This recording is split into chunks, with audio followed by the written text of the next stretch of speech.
السلام عليكم ورحمة الله وبركاته. الحمد لله رب العالمين وبه نستعين، والصلاة والسلام على أشرف الأنبياء والمرسلين نبينا محمد وعلى آله وأصحابه أجمعين وعلى من تبعهم بإحسان إلى يوم الدين، أما بعد. فأعوذ بالله من الشيطان الرجيم. بسم الله الرحمن الرحيم. شهر رمضان الذي أنزل فيه القرآن هدى للناس وبينات من الهدى والفرقان، فمن شهد منكم الشهر فليصم، ومن كان مريضا أو على سفر فعدة من أيام أخر، يريد الله بكم اليسر ولا يريد بكم العسر، ولتكملوا العدة ولتكبروا الله على ما هداكم ولعلكم تشكرون. حاضرین گرامی اور پردہ نشین خواتین اسلام، حمد و صلات کے بعد میں نے سورہ بقرہ کی ایک آیت کریمہ آپ کے سامنے تلاوت کی ہے، جس میں اللہ تبارک و تعالیٰ نے فرمایا رمضان کا بابرکت مہینہ وہ مہینہ ہے جس میں اللہ تبارک و تعالیٰ نے لوگوں کی ہدایت کے لیے قرآن مجید کو نازل فرمایا. فمن شہد منکم الشہر فلیصم، بس تم میں سے جو کوئی بھی اس مہینے کو پائے چاہیے کہ وہ اس کے روزے رکھے. ومن كان مريضا او على سفر فعدة من ايام اخرى، اور تم میں سے جو بیمار ہو جائے یا سفر پر رہے چاہیے کہ وہ اس گنتی کو دیگر ایام میں پوری کر لے. يريد الله بكم اليسر ولا يريد بكم العسر، اللہ تبارک و تعالیٰ تمہیں آسانیاں پیدا کرنا چاہتا ہے اور تمہیں مشکل میں ڈالنا نہیں چاہتا.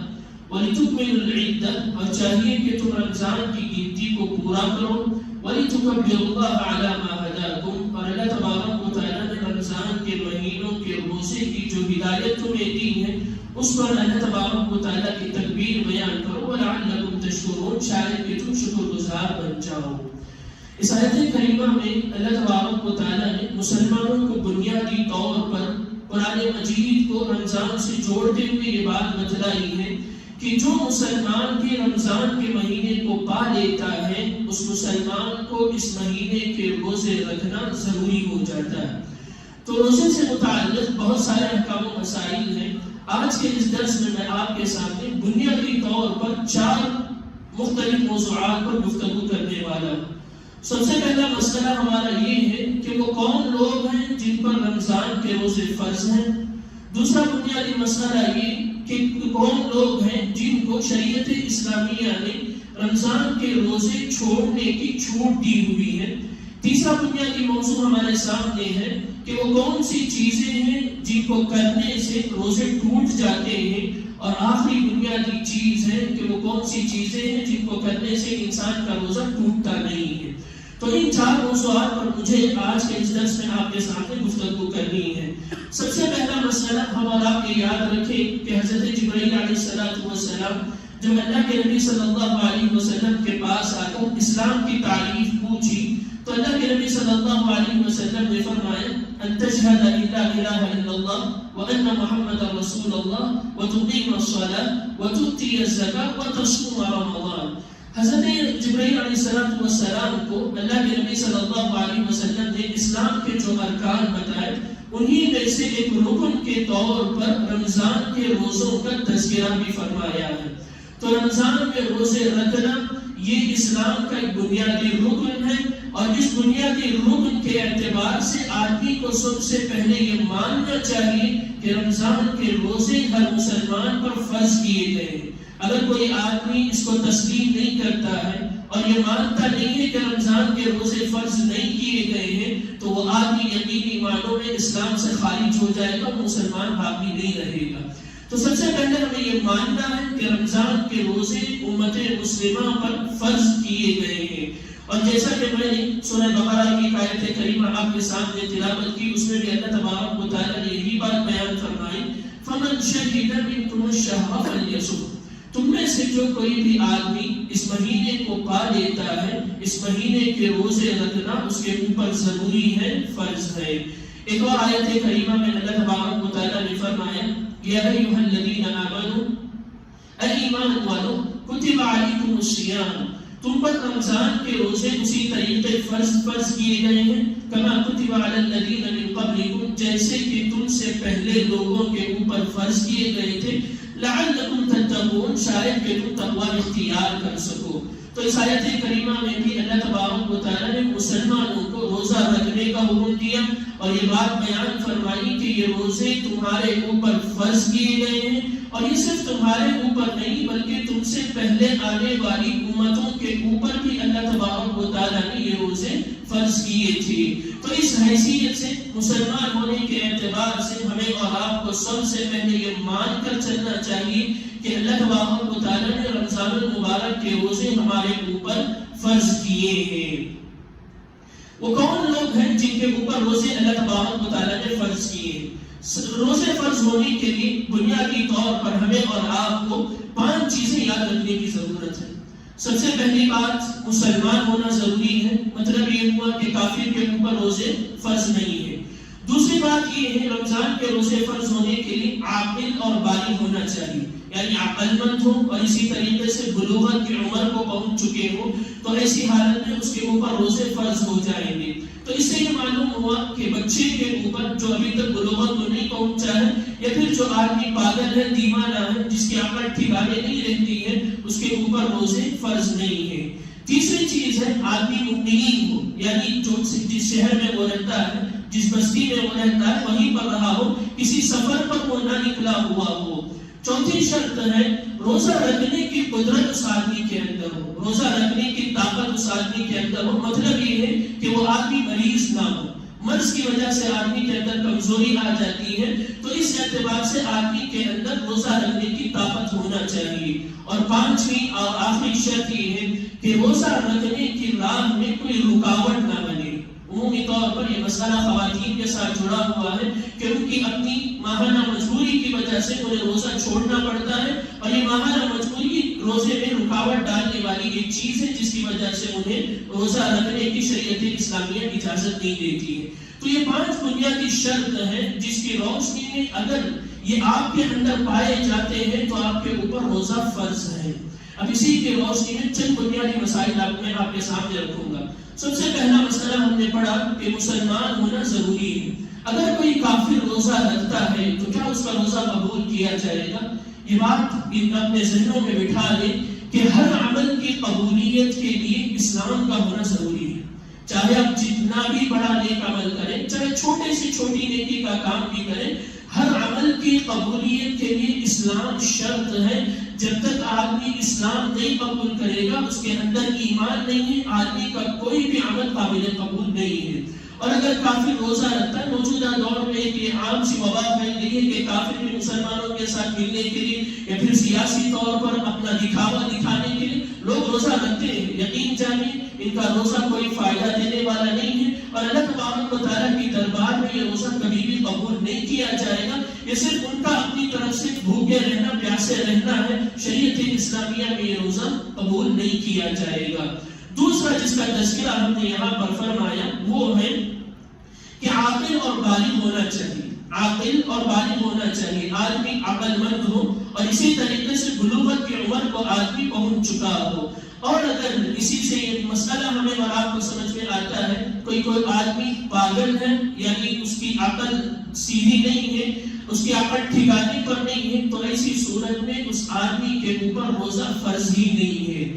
اور اسی طریقے سے کوئی چھوٹا بچہ ہے تو ایسی صورت میں اس کے اوپر بھی اللہ تبارک و تعالیٰ نے روزے کو فرض نہیں قرار دیا ہے۔ یہ دونوں ایسے ہیں کہ اگر یہ روزہ چھوڑنا چاہے یا پھر روزہ رکھنا چاہے، شریعت اسلامی اجازت دیتی ہے، اگر چاہے تو روزہ رکھے، اگر چھوڑتے ہیں تو کوئی مسئلہ نہیں، ان کے اوپر کوئی مؤاخذہ اللہ تبارک و تعالیٰ نہیں کرے گا کہ انہیں کوئی پکڑ بھی نہیں ہے کہ تم نے روزہ کیوں نہیں رکھا، یہ اللہ تبارک و تعالیٰ نہیں پوچھے گا۔ اور یہ صرف روزہ چھوڑنے کے بدلے آگے چل کر نہ ان روزوں کی قضا کریں گے اور نہ ہی ان روزوں کے بدلے کوئی فدیہ دیں گے۔ تو یہ بنیادی طور پر پاگل اور اسی طریقے سے بچہ اگر ہے تو اسی صورت میں ان کے اوپر بھی روزے فرض نہیں ہے۔ بچوں کے متعلق صحابہ اکرام رضوان اللہ علیہم اجمعین کا اسوہ یہ ہے کہ صحابہ اکرام رضوان اللہ علیہم اجمعین بچوں کو روزے کی مشق کرانے کے لیے بچپن ہی سے اہتمام کیا کرتے تھے۔ یعنی بچہ جب ایسی عمر کو پہنچ جاتا جہاں وہ سمجھنے کی صلاحیت اپنے اندر پیدا کر لے تو صحابہ اکرام رضوان اللہ علیہم اجمعین اس بچے کو روزہ رکھوایا کرتے تھے تاکہ جوانی کے مرحلے میں جا کر روزہ رکھنے کی وجہ سے آدمی کو کوئی تکلیف نہ محسوس ہونے پائے۔ اب بچے کو روزہ رکھنے کی مشق کب سے کروائیں گے؟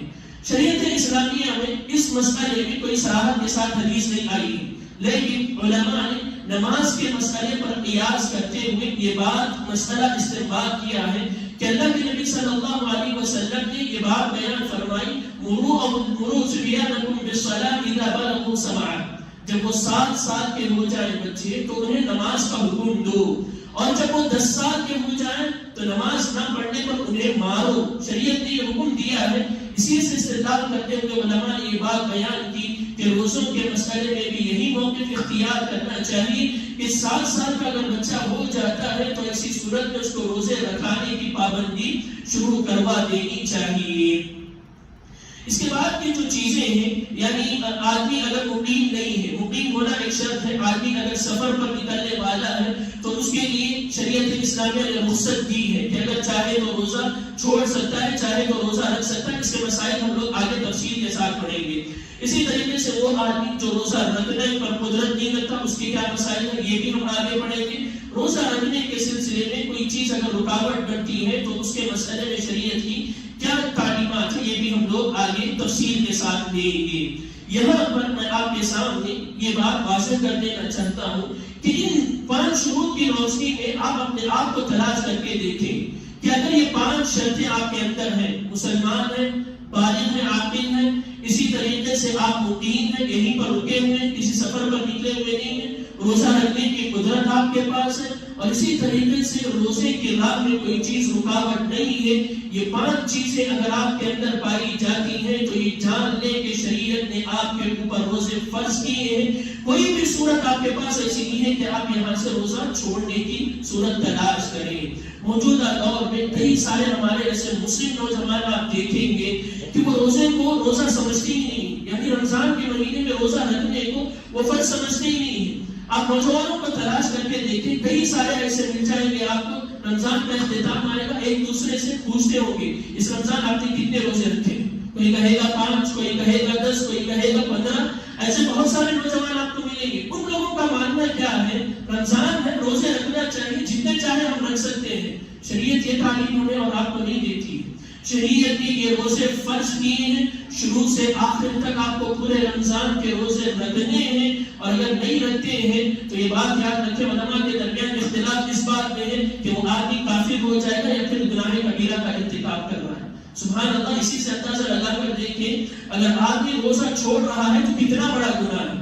بعض علماء نے کہا کہ وہ کافر ہو جائے گا، جیسے رمضان میں عمومی طور پر نماز اگر آدمی کوئی جان بوجھ کر چھوڑ دیتا ہے تو کئی سارے علماء نے فتویٰ لگایا ہے کہ اس کو کافر سمجھ کر قتل کر دو، جینے کا حق بھی نہیں ہے اس کو۔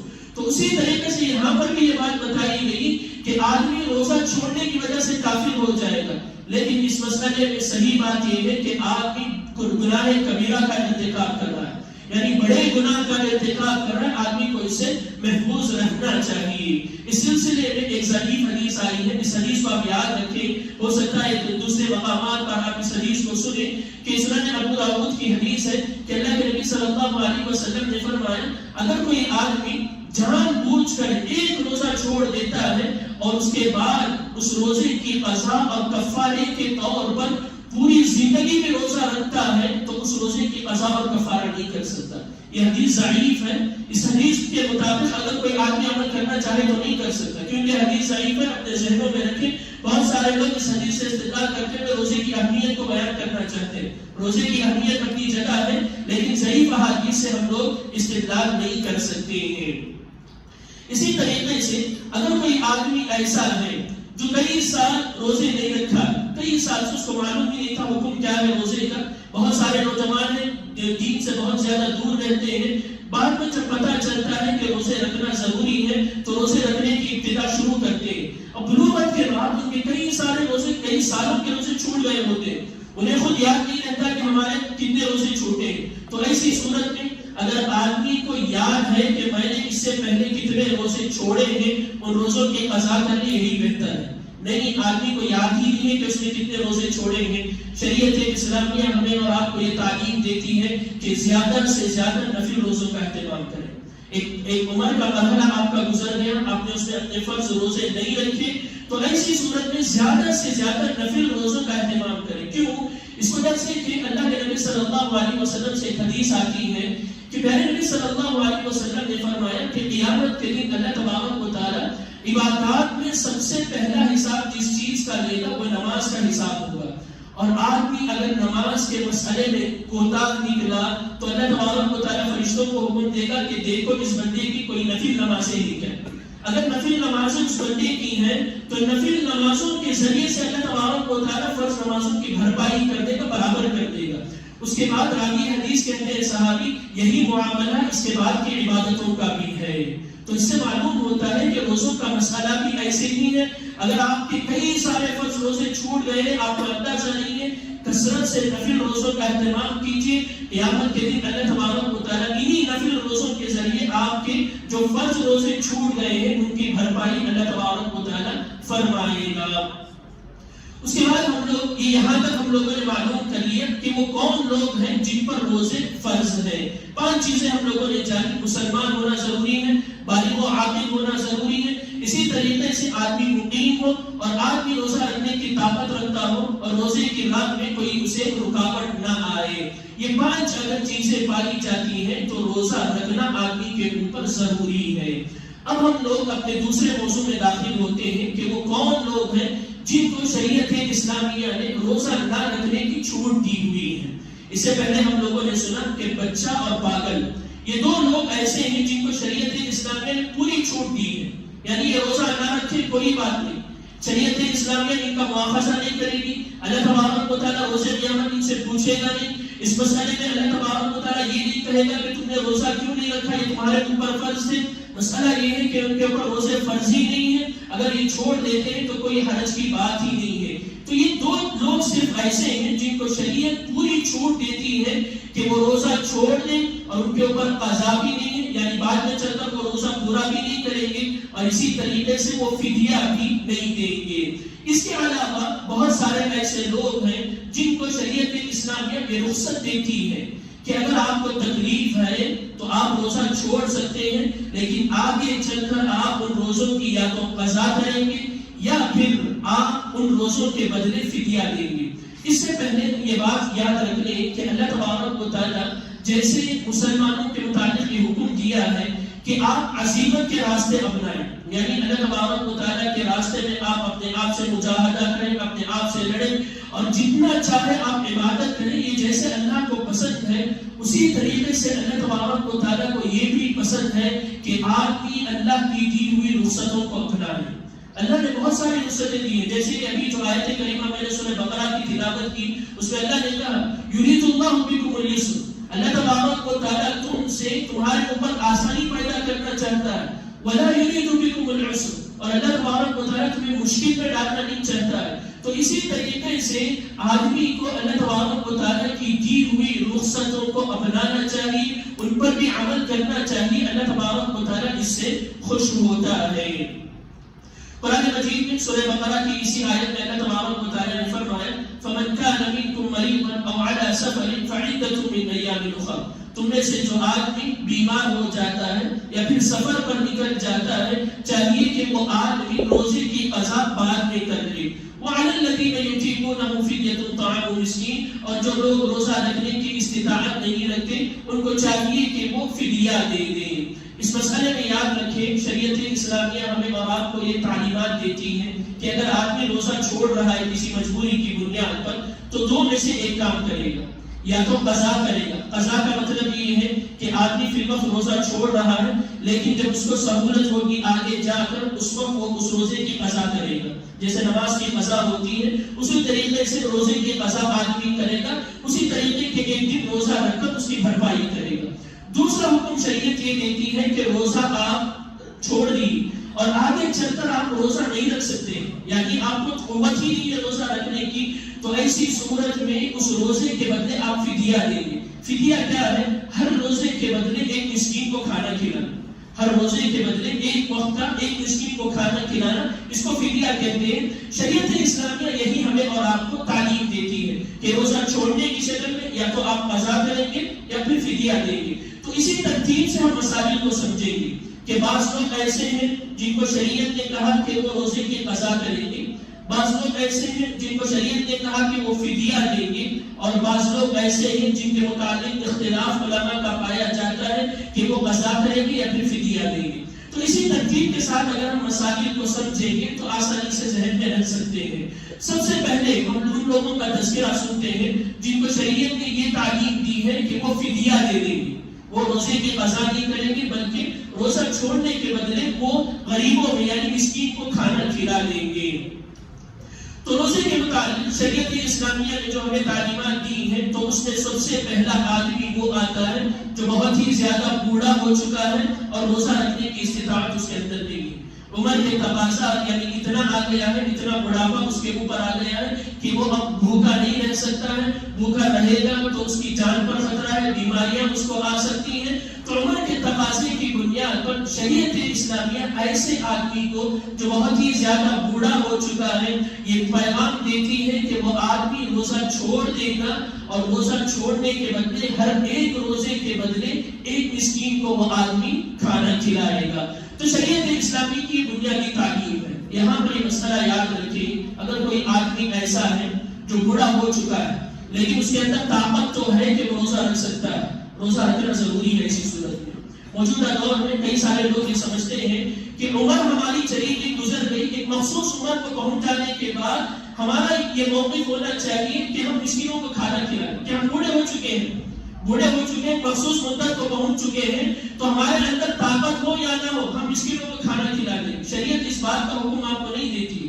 شریعت یہ جو حکم دیتی ہے وہ اس بنیاد پر کہ بوڑھے آدمی کے اندر روزہ رکھنے کی طاقت نہیں ہوتی ہے، اس وجہ سے حکم دیا گیا۔ اگر کوئی آدمی بزرگی کی عمر کو پہنچنے کے بعد بھی اس کے اندر روزہ رکھنے کی طاقت ہوتی ہے تو وہ آدمی روزہ رکھے گا، شریعت اس کو روزہ چھوڑنے کی اجازت نہیں دیتی ہے۔ یہ سب سے پہلا آدمی ہے جس کو شریعت کی اجازت دیتی ہے کہ وہ آدمی روزہ چھوڑ سکتا ہے اور اس روزے کے بدلے کو فدیہ ادا کر دے گا۔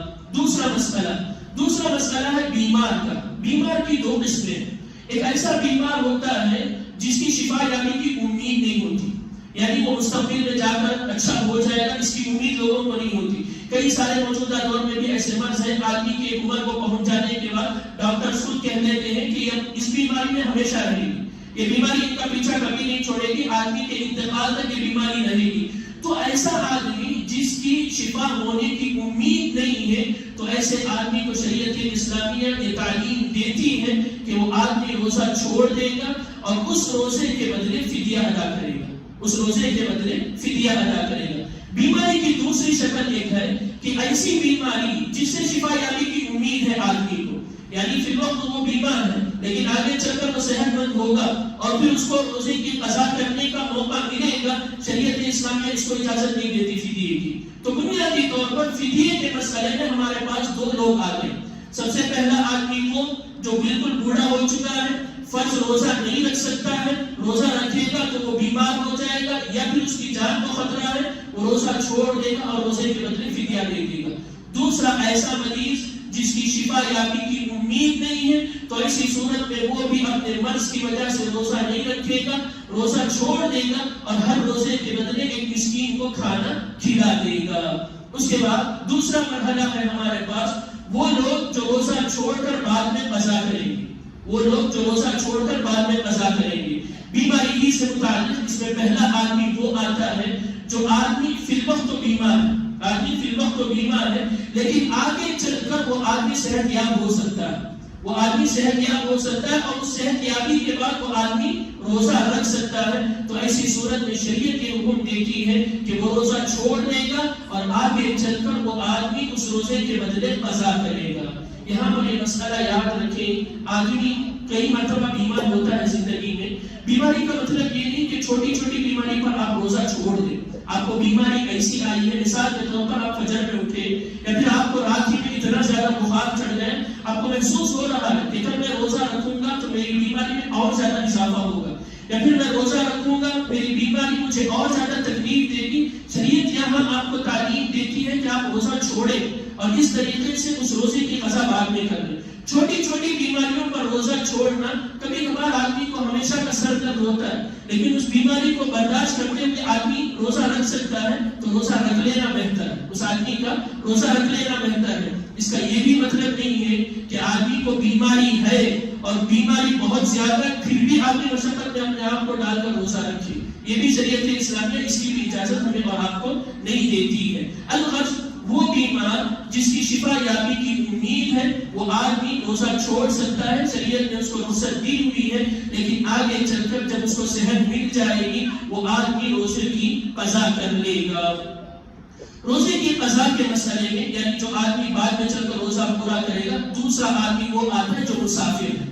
دوسرا آدمی وہ آتا ہے جو مسافر ہے یعنی سفر پر نکلا ہوا ہے. سفر کے مسئلے میں ہمارے پاس کئی ساری حدیثیں آتی ہیں. فتح مکہ کے موقع پر یعنی اللہ کے نبی صلی اللہ علیہ وسلم مکہ کو جب فتح کرنے کے لیے جا رہے تھے، رمضان کا مہینہ تھا. اللہ کے نبی صلی اللہ علیہ وسلم نے روزہ رکھا ہوا تھا. صحابہ کرام رضوان اللہ علیہم اجمعین نے بھی روزہ رکھا ہوا تھا. احادیث میں آتا ہے کہ اللہ کے نبی صلی اللہ علیہ وسلم مکہ کے قریب پہنچ چکے تھے اور وقت وہ تھا، عصر کا وقت ہو گیا تھا، مغرب کا وقت قریب تھا یعنی روزہ کھولنے کا وقت، روزہ چھوڑنے کا وقت، افطار کرنے کا وقت بہت ہی زیادہ قریب تھا. اللہ کے نبی صلی اللہ علیہ وسلم کو اس وقت میں اطلاع ملتی ہے کہ بعض صحابہ کے اوپر سفر کی وجہ سے روزہ بہت زیادہ مشقت کا باعث بن رہا ہے. یعنی روزے کی وجہ اور سفر کی وجہ سے صحابہ کو بہت زیادہ تکلیف ہو رہی ہے. اللہ کے نبی صلی اللہ علیہ وسلم دودھ کا ایک پیالہ منگواتے ہیں، اونٹنی پر بیٹھے بیٹھے پورے لشکر کے سامنے اللہ کے نبی صلی اللہ علیہ وسلم اپنا روزہ کھول دیتے یعنی روزہ وہیں پر توڑ دیتے. غور کر کے دیکھیں، مکہ قریب ہے، عصر کا وقت ہو چکا ہے، عصر کی نماز پڑھ چکے ہیں، مغرب کا وقت بالکل قریب ہے، لیکن اللہ کے نبی صلی اللہ علیہ وسلم کو اطلاع مل رہی ہے کہ روزے کی وجہ سے صحابہ کے اوپر مشقت گزر رہی ہے. اللہ کے نبی صلی اللہ علیہ وسلم نے دودھ کا ایک پیالہ منگوایا، اونٹنی پر بیٹھ کر تاکہ پورے لوگ دیکھیں. اللہ کے نبی نے دودھ پی کر روزہ کھول دیا. پھر بھی اللہ کے نبی صلی اللہ علیہ وسلم کو بعد میں اطلاع ملی کہ بعض لوگوں نے روزہ چھوڑا نہیں، تکلیف میں رہتے ہوئے بھی بعض لوگوں نے روزہ مکمل کیا. اللہ کے نبی صلی اللہ علیہ وسلم نے اس وقت فرمایا اولئک العصاۃ، یہی لوگ حقیقت میں نافرمان ہیں. تو آدمی سفر کی مشقت کو برداشت کرتے ہوئے روزہ اگر رکھ سکتا ہے یعنی جسم میں طاقت ہے تو ایسی صورت میں رکھ سکتا ہے. نہیں، تکلیف بہت زیادہ ہوگی، آدمی کو روزہ چھوڑ دینا چاہیے. یہی شریعت اسلامیہ ہمیں اور آپ کو تعلیم دیتی ہے. حضرت جابر رضی اللہ عنہ کی حدیث ہے، کہتے ہیں کہ ہم اللہ کے نبی صلی اللہ علیہ وسلم کے ساتھ جنگ میں جایا کرتے تھے. کئی مرتبہ ایسا ہوتا کہ جنگ میں جا رہے ہیں، رمضان کا مہینہ ہے، ہم میں سے بعض صحابہ روزہ رکھا کرتے تھے اور بعض صحابہ روزہ چھوڑ دیا کرتے تھے. یعنی آدمی کی استطاعت کے اوپر ہے، آدمی کی طاقت کے اوپر ہے. اگر آدمی محسوس کر رہا ہے کہ میں سفر کی تھکان کو برداشت کر کے روزہ رکھ سکتا ہوں، آدمی رکھے. نہیں، اس کو یہ اندازہ ہو رہا ہے کہ سفر کی وجہ سے روزہ مجھے تکلیف میں ڈال سکتا ہے، چھوڑ دینا چاہیے. یہی صحابہ کرتے تھے. اور حضرت جابر رضی اللہ عنہ کہتے ہیں کہ جو لوگ روزہ رکھتے تھے وہ روزہ نہ رکھنے والوں کو برا بھلا نہیں کہتے تھے، اور جو روزہ چھوڑ دیتے تھے وہ لوگ روزہ رکھنے والوں کو برا بھلا نہیں کہتے تھے. تو الغرض سفر کے مسئلے میں یہ بنیادی تعلیم ہمیں شریعت اسلامیہ دیتی ہے کہ سفر اگر آپ کو روزے کی وجہ سے تکلیف میں ڈال سکتا ہے، آپ روزہ چھوڑ دیں، بعد میں اس کی قضا کر لیں. نہیں، آپ سفر کی تھکان کو برداشت کر کے روزہ رکھ سکتے ہیں آسانی کے ساتھ، تو ایسی صورت میں آپ روزہ رکھیں. ایک مرتبہ اللہ کے نبی صلی اللہ علیہ وسلم راستے میں گزر رہے تھے، دیکھا کہ ایک آدمی ہے، اس کے اطراف بہت زیادہ لوگ جمع ہو گئے، بہت زیادہ لوگ جمع ہو گئے. اللہ کے نبی صلی اللہ علیہ وسلم مسئلے کی تحقیق کے لیے گئے. لوگوں سے پوچھا کہ کیا مسئلہ ہے، کیوں اتنے زیادہ لوگ یہاں پر جمع ہیں؟ لوگوں نے کہا اللہ کے نبی یہ روزے دار ہے، یہ روزے دار ہے، سفر میں نکلا ہے، سفر کی تھکان کی وجہ سے بے ہوش ہو گیا. پہلے تو روزے سے کھانا پینا نہیں چاہیے روزے کی حالت میں، اور اس کی وجہ سے آدمی جو ہے بے ہوش ہو گیا. اللہ کے نبی صلی اللہ علیہ وسلم نے اس موقع پر فرمایا لیس من البر الصیام فی السفر، نیکی یہ نہیں ہے کہ آدمی سفر کی حالت میں بھی روزہ رکھے. تو آدمی کو اگر مشقت محسوس ہوتی ہے تو ایسی صورت میں سفر کی اس رخصت سے، شریعت کی اس رخصت سے آدمی کو پورا فائدہ اٹھاتے ہوئے روزہ چھوڑ دینا چاہیے اور بعد میں روزے کی قضا کر لینی چاہیے. اسی طریقے سے تیسرے جو لوگ اس میں آتے ہیں وہ ہیں عورتوں کی ماہانہ مجبوری کی وجہ سے. عورتیں اگر ماہانہ مجبوری ان کی اپنی ہوتی ہے، عورتوں کو ان مسائل کا علم ہوتا ہے کہ اگر عورتیں روزے کی حالت میں ہیں یا پھر روزہ چھوڑ رہی ہیں ماہانہ مجبوری کی وجہ سے، وہ عورتیں بھی اپنے روزوں کی قضا بعد میں چل کر رمضان کے بعد وہ روزوں کی قضا کر لیں گی. اسی طریقے سے چوتھا مسئلہ بھی عورتوں ہی سے ملا جلا ہے کہ عورتوں کے یہاں جب ولادت ہوتی ہے تو ایسی صورت میں نفاس کی وجہ سے ان کے پاس بھی روزہ نہیں رکھ سکتی ہے. تو حیض اور نفاس یہ دونوں بنیادوں پر جو عورتیں روزہ چھوڑیں گی، یہاں پر شریعت یہ حکم دیتی ہے کہ وہ عورتیں روزے کی قضا کریں گی. یہ بات یاد رکھیں، حیض کا مسئلہ ہو یا پھر نفاس کا مسئلہ ہو، یہاں اختیار نہیں ہے. جیسے ہم نے اس سے پہلے پڑھا تھا کہ بیمار ہو یا پھر مسافر اگر آدمی ہے تو اختیار ہے، یعنی آسانی سے روزہ رکھ سکتا ہے تو رکھنے کی اجازت ہے. لیکن ان دونوں مسائل میں شریعت ان کو اختیار نہیں دیتی ہے، بلکہ ان دونوں مسائل میں اگر یہ چیزیں عورتوں کو آ جاتی ہیں، اپنی ماہانہ مجبوری ہو یا پھر ولادت کے بعد نفاس کا مسئلہ ہو، شریعت اسلامیہ ان کو یہ تعلیم دیتی ہے کہ وہ روزہ رکھ نہیں سکتی ہیں، روزہ رکھنا ان کے اوپر حرام ہے. تو ایسی صورت میں یہ دو قسم کی عورتیں بھی روزوں کی قضا بعد میں چل کر کریں گی. تو ہم نے دو چیزیں سن لی، ایک وہ جو فدیہ دیں گے، اس کے بعد دوسری قسم کے وہ لوگ جو روزے کی قضا بعد میں چل کر کریں گے. اب مسئلہ ان لوگوں کا ہے کہ بعض ایسے لوگ ہیں جن کے متعلق علماء کا اختلاف پایا جاتا ہے کہ یہ روزہ کے چھوڑنے کے بعد روزے کی قضا کریں گے یا پھر روزے کا فدیہ دیں گے. تو یہ پورا مسئلہ عورتوں سے متعلق ہے. ایک وہ عورت جو حاملہ ہے، عورت پیٹ سے ہے یعنی حمل سے ہے، تو ایسی صورت میں بچے کا خیال رکھنا بہت زیادہ ضروری ہے. اسی طریقے سے دوسری وہ عورت جو اپنے بچے کو یا پھر کسی اور کے بچے کو دودھ پلا رہی ہے، حاملہ عورت اور دودھ پلانے والی عورت، چاہے وہ اپنے بچے کو پلا رہی ہے یا پھر دوسروں کے بچوں کو دودھ پلا رہی ہے، تو ایسی صورت میں ان دونوں کے متعلق شریعت میں اختلاف پایا جاتا ہے.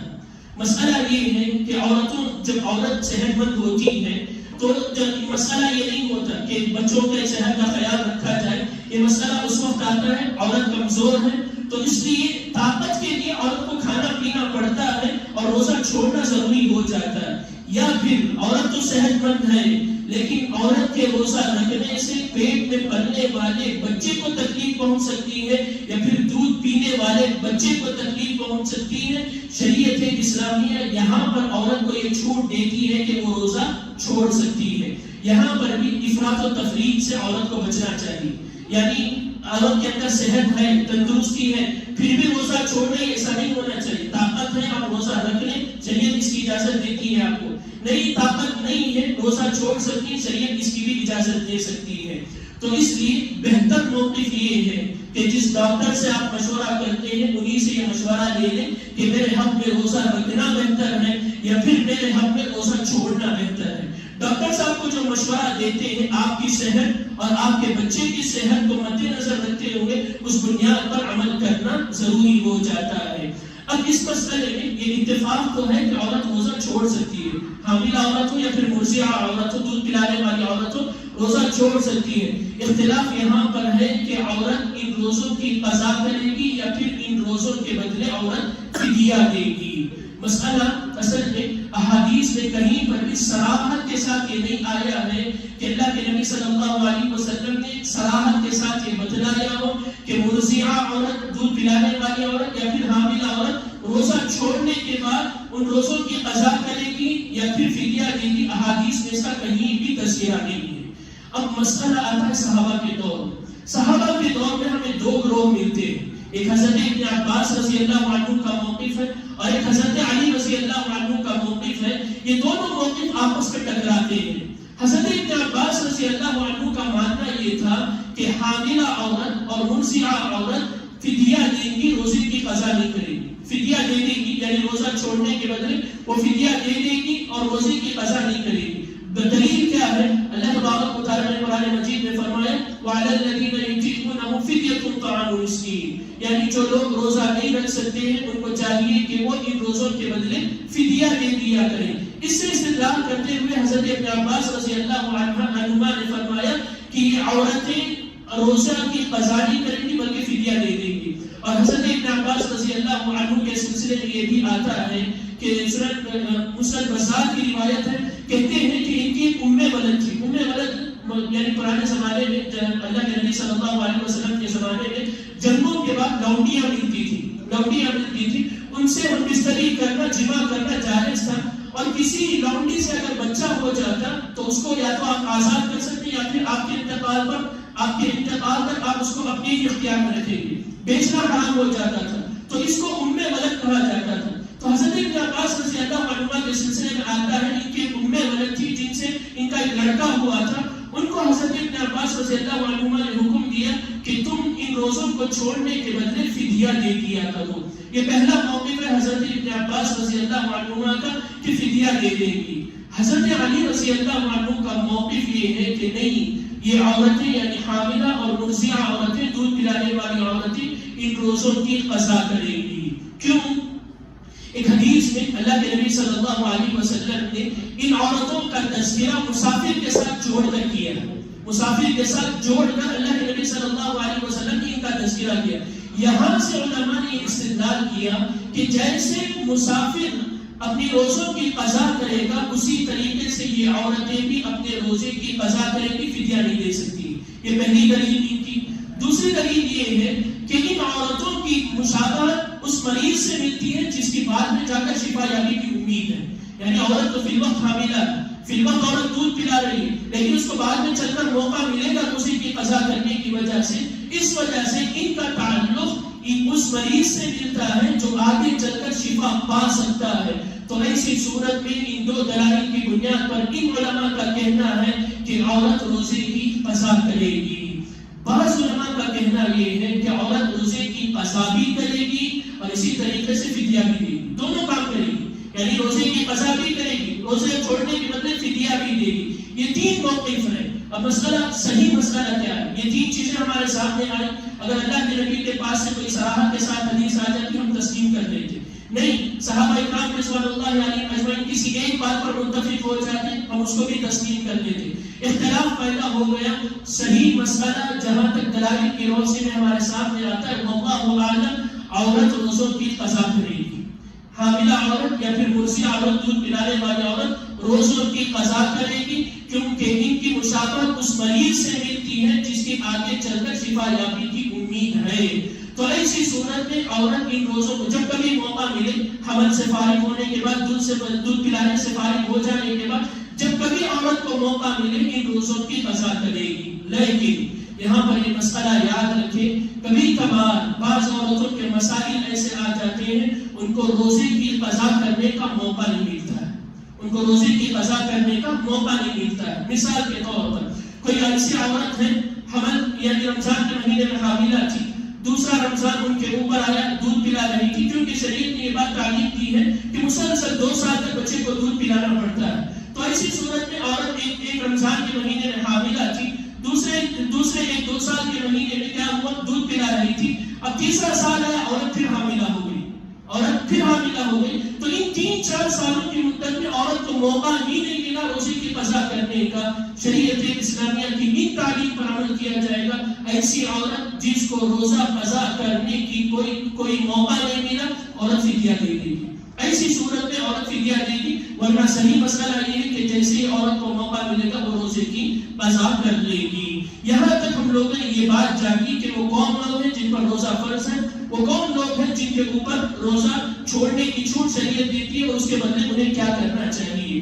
آخری 2 باتیں مجھے آپ کے سامنے رکھنی ہے. 2 موضوع ہمارے باقی ہیں، سرسری طور پر میں آپ کے سامنے ذکر کرتا چلوں گا. سب سے پہلا وہ چیزیں جن کی وجہ سے روزہ ٹوٹ جاتا ہے. اللہ کے نبی صلی اللہ علیہ وسلم نے اور قرآن مجید نے یہ بات صراحت کے ساتھ ہمیں فرمائی ہے کہ میاں بیوی کے تعلقات کی وجہ سے انسان کا روزہ ٹوٹ جاتا ہے. شریعت اسلامیہ جب شروعات میں آئی تو شریعت نے یہ حکم دیا تھا کہ آدمی دن میں بھی، رمضان کے مہینے میں دن میں بھی اور رات میں بھی اپنی بیوی سے تعلقات قائم نہیں کر سکتا ہے. تو یہ شریعت اسلامیہ نے تعلیمات دی تھی. بعد میں اللہ تبارک و تعالیٰ نے رخصت نازل فرمائی اور اللہ تبارک و تعالیٰ نے قرآن مجید میں فرمایا وَحِلَّ لَكُمْ لَيْلَةَ الصِّيَامِ الرَّفَثُ إِلَىٰ نِسَائِكُمْ هُنَّ لِبَاسٌ لَكُمْ وَأَنتُمْ لِبَاسٌ لَهُنَّ. اللہ تبارک و تعالیٰ نے تمہارے لیے رات میں عورتوں سے ملنا جلنا حلال کر دیا ہے. هُنَّ لِبَاسٌ لَكُمْ وَأَنتُمْ لِبَاسٌ لَهُنَّ. تم ان کے لیے لباس ہو، وہ تمہارے لیے لباس ہے. تو اس آیت کریمہ میں اللہ تبارک و تعالیٰ نے رات میں، رمضان کے مہینے میں رات میں میاں بیوی کے تعلقات کو جائز قرار دیا. میاں بیوی آپسی تعلقات رمضان کے مہینے میں رات میں قائم کر سکتے ہیں، لیکن دن کے مسئلے میں شریعت اسلامیہ نے اس سے صراحت کے ساتھ روکا ہے. اور اگر میاں بیوی آپسی تعلقات قائم کرتے ہیں تو اس کی وجہ سے آدمی کا روزہ ٹوٹ جاتا ہے. تو اس وجہ سے آدمی کو اس سے پرہیز کرنا چاہیے. اب اگر کوئی آدمی رمضان کے مہینے میں اپنی بیوی سے تعلقات قائم کر لیتا ہے، جماع کر بیٹھتا ہے، شریعت کی کیا تعلیمات ہے؟ سب سے پہلے اس آدمی کو اللہ سے مغفرت طلب کرنی چاہیے. آدمی کو توبہ کرنا چاہیے کہ رمضان جیسے مقدس مہینے میں جس چیز کو شریعت نے اسے روکا ہوا تھا اس نے اس کام کو کیا. تو ایسی صورت میں سب سے پہلے آدمی کو اس حرمت کی پامالی کے نتیجے میں اللہ سے توبہ کرنا چاہیے، اللہ سے استغفار طلب کرنا چاہیے. دوسری بات، جس روزے کو وہ توڑا ہے، یعنی جماع کی وجہ سے جو روزہ اس کا ٹوٹ گیا ہے، اس روزے کی وہ قضا کرے گا. بعد میں رمضان کے بعد اس روزے کی وہ آدمی قضا کرے گا، اور اسی پر اکتفا نہیں کرے گا بلکہ کفارہ ادا کرنا ضروری ہے. جو آدمی اپنی بیوی سے تعلقات قائم کر لیتا ہے رمضان کے مہینے میں دن کے وقت میں، کفارہ ادا کرنا ضروری ہے. کفارہ کیا ہے؟ ایک غلام کو آزاد کرنا، ایک گردن کو آزاد کرنا. اس کی استطاعت نہیں ہے تو ایسی صورت میں مسلسل 2 مہینے کے روزے رکھیں، مسلسل، درمیان میں ایک دن بھی نہیں چھوٹنا چاہیے. مسلسل 2 مہینے کے 60 دن کے روزے رکھنا، اور اگر اس کی بھی استطاعت نہیں ہے 60 مسکینوں کو کھانا کھلانا. ابھی بعض لوگوں کے درمیان بات آ رہا ہے 60 مسکینوں کو کھانا کھلانا عام سی بات ہے. ہم لوگ رمضان کے مہینے میں بھی اپنی بیویوں سے تعلقات قائم کرتے ہیں. اسی لیے میں نے پہلے کہا کہ مغفرت طلب کرنا ضروری ہے، کیونکہ بہت بڑا گناہ اس نے کیا ہے. اس گناہ کو بہت معمولی سمجھ کر ارتکاب نہیں کرنا چاہیے. ہاں غلطی سے ہو گیا تو اتنی چیزیں ہیں، آدمی جان بوجھ کر اس گناہ کا ارتکاب نہیں کرنا چاہیے. شریعت اسلامیہ ہمیں اور آپ کو اس سے روکتی ہے. اسی سے ملا جلا مسئلہ ہے کہ اگر کسی آدمی کو نیند میں احتلام ہو جاتا ہے، تو ایسی صورت میں اس کا روزہ ٹوٹتا نہیں ہے. وہ آدمی روزے کو جاری رکھے گا، البتہ احتلام کی وجہ سے، بڑی ناپاکی کی وجہ سے وہ آدمی غسل کر لے گا. اگر غیر فطری طور پر آدمی اپنی شرمگاہ سے اپنی غیر فطری طور پر خواہشات کو پوری کرتا ہے اور منی خارج ہو جاتی ہے تو ایسی صورت میں آدمی کا روزہ ٹوٹ جائے گا اور وہ بھی بہت بڑے گناہ کا ارتکاب کر رہا ہے. اللہ کے نبی صلی اللہ علیہ وسلم کے سلسلے میں یہ بات آتی ہے کہ اللہ کے نبی صلی اللہ علیہ وسلم کئی مرتبہ ایسا ہوتا ہے جیسے کہ شریعت نے اجازت دی کہ رات میں مرد اپنی بیوی سے تعلقات قائم کر سکتا ہے، اپنی خواہشات پوری کر سکتا ہے. تو اللہ کے نبی صلی اللہ علیہ وسلم کے متعلق حضرت ام سلمہ اور حضرت عائشہ رضی اللہ عنہا بیان کرتی ہے کہ اللہ کے نبی جب صبح سحری میں اٹھتے تو ناپاکی کی حالت میں ہوتے، یعنی میاں بیوی کے تعلقات کی وجہ سے اللہ کے نبی ناپاکی کی حالت میں ہوتے. اللہ کے نبی اسی سے سحری بھی کر لیا کرتے تھے.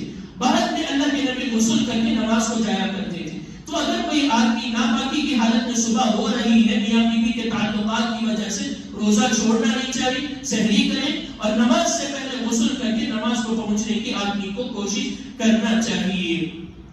اسی طریقے سے دوسرا مسئلہ جس سے روزہ ٹوٹ جاتا ہے وہ ہے جان بوجھ کر کھانا پینا. ہم جانتے ہیں کہ روزہ رکھنا کا مقصد یہ ہے کہ آدمی اپنی خواہشات سے بچے اور اسی طریقے سے کھانے پینے سے بچے.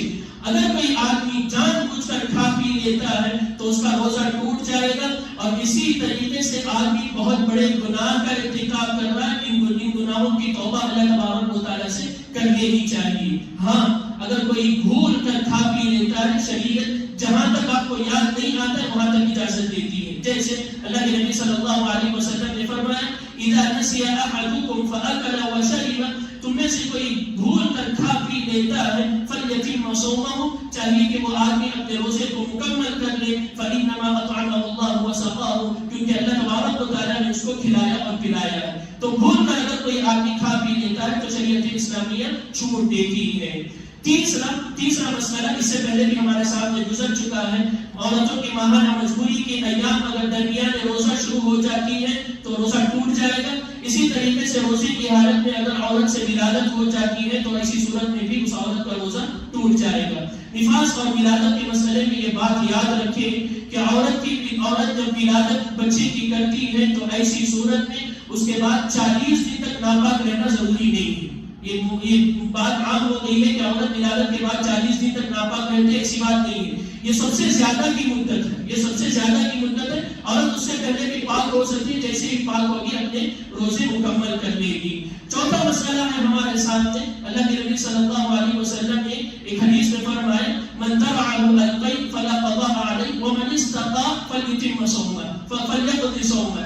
کہ جو آدمی کو خود سے قے ہو جاتا ہے وہ آدمی روزے کی قضا نہ کرے. مطلب یہ ہے کہ اس کا روزہ ٹوٹتا نہیں ہے. آدمی کو خود سے قے ہو گیا کسی بھی وجہ سے، بدہضمی کی وجہ سے، زیادہ کھانے پینے کی وجہ سے خود سے قے ہو گیا، آدمی کا روزہ نہیں ٹوٹتا ہے. ومن استطاع، اور جو آدمی خود سے قے ہونے کے بجائے انگلی ڈال کر یا پھر کوئی سبب اپنا اگر قے کرتا ہے تو اسی صورت میں اللہ کے نبی صلی اللہ علیہ وسلم نے فرمایا اس آدمی کو روزے کی قضا کر لینی چاہیے. کئی مرتبہ ایسا ہوتا ہے بعض لوگوں کو کئی مرتبہ سر درد ہو جاتا ہے، پھر پیٹ کی بدہضمی کی وجہ سے انہیں برداشت نہیں ہوتا، جان بوجھ کر آدمی قے کرتا ہے تو اس کی وجہ سے روزہ ٹوٹ جاتا ہے اور آدمی کو روزوں کی قضا کر لینی چاہیے. اس کے علاوہ چند ایسے مسائل ہیں جن کا تعلق کھانے پینے سے، وہ کھانا پینا نہیں ہے لیکن ان کا حکم بھی کھانے پینے جیسا ہے. مثال کے طور پر اگر کوئی آدمی گلوکوز چڑھاتا ہے تو اس سے جسم کو طاقت ملتی ہے تو اس سے بھی روزہ آدمی کا ٹوٹ جاتا ہے. اور ایسا انجیکشن اگر آدمی لیتا ہے جس سے جسم کو طاقت ملتی ہے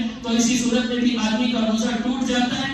آدمی اگر خون لیتا ہے کمزوری کی وجہ سے کسی دوسرے سے خون لیتا ہے تو اس سے بھی جسم کو طاقت ملتی ہے، اس سے بھی آدمی کا روزہ ٹوٹ جاتا ہے. اسی طریقے سے اسی سے ملا جلا مسئلہ ڈائلسس کے جو پیشنٹس ہوتے ہیں کڈنی کی وجہ سے ان کے بھی خون کا دوران کرنا پڑتا ہے، خون کی تبدیلی ہوتی ہے، اس کی وجہ سے ان کا بھی روزہ ٹوٹ جاتا ہے. اسی طریقے سے ملا جلا مسئلہ اس سے ناک میں دوائی ڈالنے سے روزہ کبھی کبھار ٹوٹ جاتا ہے. اگر آپ نے ناک میں دوائی ڈالی، پرانے زمانے میں بہت زیادہ عام تھا ناک میں دوائی ڈالنے کا مسئلہ، اگر کوئی آدمی ناک میں دوائی ڈالتا ہے اور اس کا اثر حلق میں محسوس ہوتا ہے، شرط ہے کہ اس کا اثر اگر حلق میں محسوس ہوتا ہے تو آدمی کا روزہ ٹوٹ جاتا ہے، ورنہ آدمی کا روزہ باقی رہتا ہے.